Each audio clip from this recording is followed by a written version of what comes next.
Colorado's Supreme Court has ruled that Donald Trump cannot run for president next year in the state. The court ruled 4-3 that Trump was not eligible because he had, as they said, engaged in insurrection over the US Capitol riot nearly 3 years ago. We're going to talk now to Chairman of Republicans Overseas UK, Greg Swenson, a great friend of this programme. Greg, 4-3, and all 7 judges on the Colorado Supreme Court are Democrat appointees. It strikes me that this will be overturned at the Supreme Court anyway.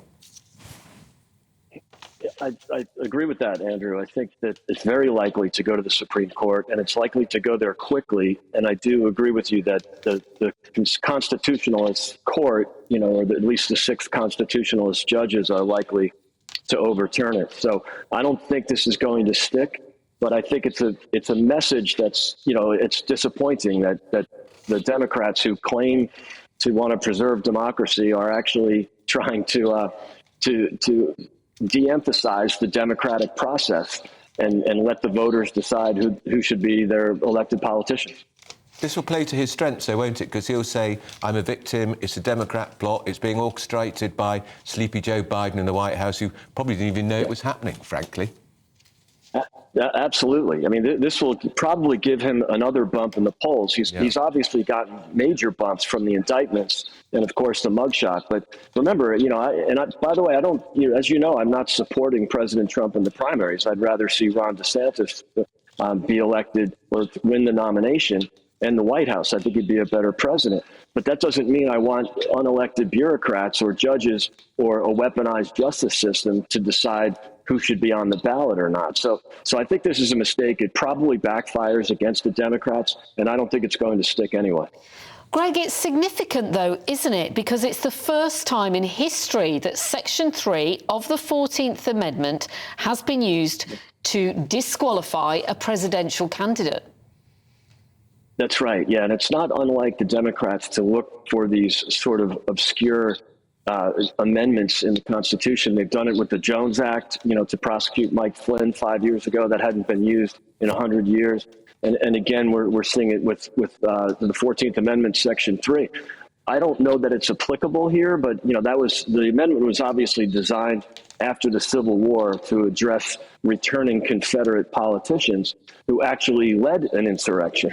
Whereas, this is arguably about what half the country calls a mostly peaceful protest, to use a phrase from the left, and the other half of the country thinks it was an insurrection when, it doesn't look like an insurrection to me when you have okay, there was a clown in a Viking outfit running around the Capitol, but, this is not, the Confederacy fighting the Union in the Civil War.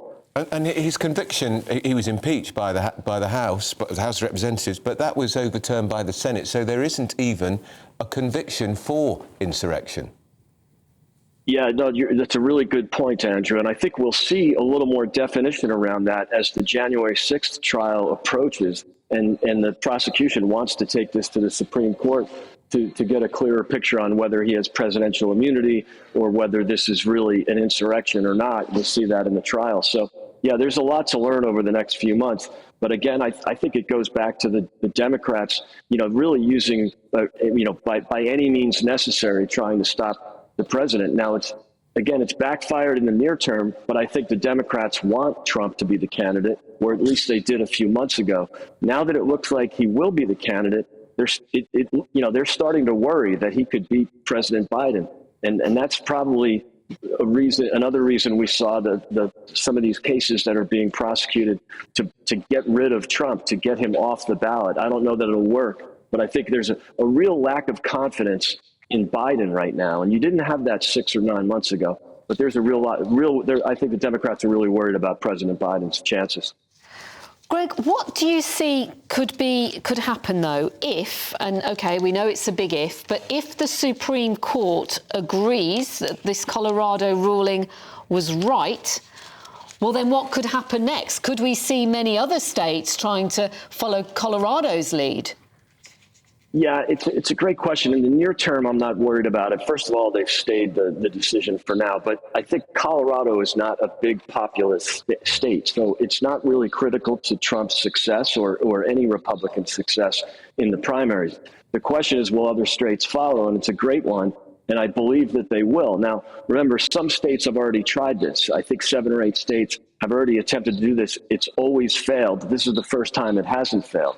So yes, it could encourage other states. I don't think it will work. I don't think the American voter will tolerate, the judicial system being weaponized this way. So I don't know that it will work. If anything, it elevates Trump in the near term, and in the general election, it could actually elevate him as well. Really. And just finally, Greg, just remind us, the latest polls are showing Trump is now ahead of Biden. Yeah, he's up, anywhere from 4 to 10 points. He also loses to Governor DeSantis or Nikki Haley in those polls. He actually loses by a bigger margin to Nikki Haley. But I think you have to remember that, it's still early in these polls. Anybody, a generic Democrat, would beat Trump by 8 points. And that's something that's really important and doesn't get talked about enough. So the party that ditches the leading candidate first is most likely to win, because Trump's the only one that could lose to Biden, and Biden's the only one that could lose to Trump. 75% of Americans don't want to see either one of them. So, we're heading into a car crash here. It's a shame, because the Republicans are in a really good position given the state of the economy and where Biden is polling right now. Fascinating. Okay. That's Greg Swenson, Chairman of Republicans Overseas UK.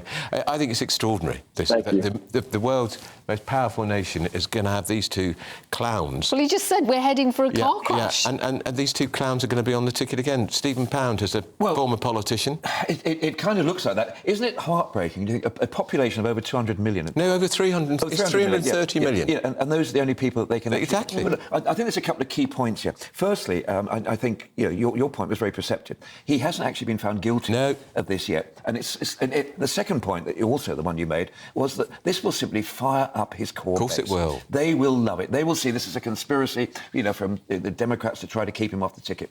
I think there are people emerging. The question that Democrats are asking now is, how can we persuade Joe Biden to do the only thing that he can do to help the party, which is actually step back? If he's defenestrated, if they sack him, there's no mechanism for that. But if they did, then that would actually rupture the Democratic Party. If he simply says, with the best will in the world, I'm ill, I'm taking leave of absence. He won't. They never give up levers of power. We know that. I don't know. I think that's the only way I can see the only way I can see that happening is if the First Lady persuades him, his wife. Yeah. Well, possibly. Well, there's the issue with his son, Hunter. I mean, that's getting nasty. I mean, the trial of his son is getting very, very unpleasant. And, he's already very much involved within that. So I think Greg's point was extra. I think it also be written carved in letters of stone. The only person who can beat Biden is Trump. The only person who can beat Trump is Biden. Is not Biden. It's not Trump. Yeah. It is extraordinary. That's extraordinary. It's a ridiculous state of affairs, isn't it? I think you're right that this is only going to fire up those who will... to make people who support him more vociferous in their support of him. But it's also, even from a strategic point of view, I can't understand what they thought they were doing, because of course this is going to go to the Supreme Court. Yeah. Of course the Supreme Court are going to knock it back. And hasn't he stuffed it full of his... Didn't he stuff it full of his people before he stood down? 6 out of 9 of the judges are Republicans. Many of them appointed by him. And 3 of those 6 have been appointed by Trump. So all they've done is add fuel to the fire of those who support him. So if they wanted to try and prevent him from becoming president, the only way that you could really explain it logically was if there was some kind of conspiracy and actually those behind it really do want him to get elected, because that's how bad this is as a strategy, and not actually suggesting that's the case.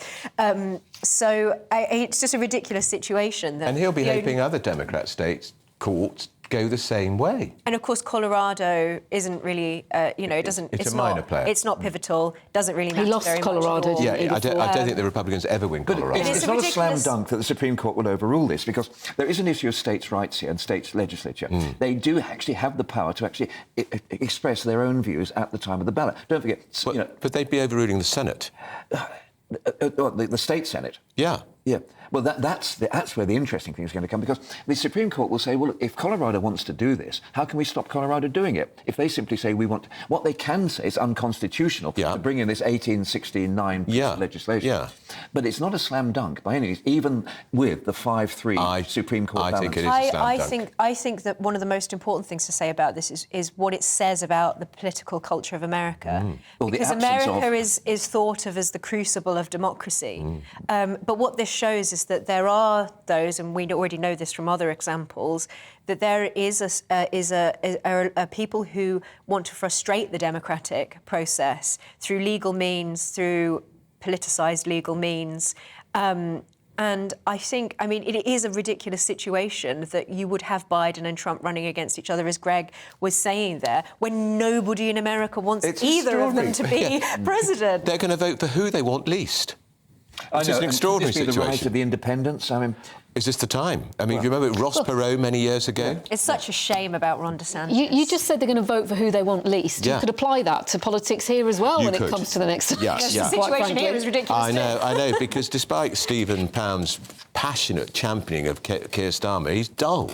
And that's what most people think. He's not inspiring. Give me dull. Anyway, I mean, Liz Truss wasn't dull. No, there is It's not about whether they're dull, though. It's about whether they are competent, safe. capable, and calm. Labour campaign slogan, give me dull. Well, I think Rishi Sunak is competent and he's good on technical detail. I just don't think he's cut through as a charismatic leader. Well, and he's inherited a lot of problems. Yeah. But I think that Trump-Biden isn't analogous to Sunak and Starmer. So please, let's not go down No, that it's not. No, it's not. What would you do if you were a voter in America, if that's the two people on the ballot? Who would you vote for? I'd probably vote for Trump.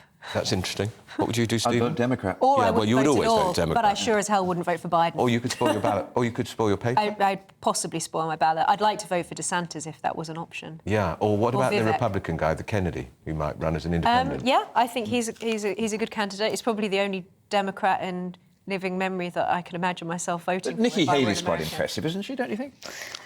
Yeah. Let's move on.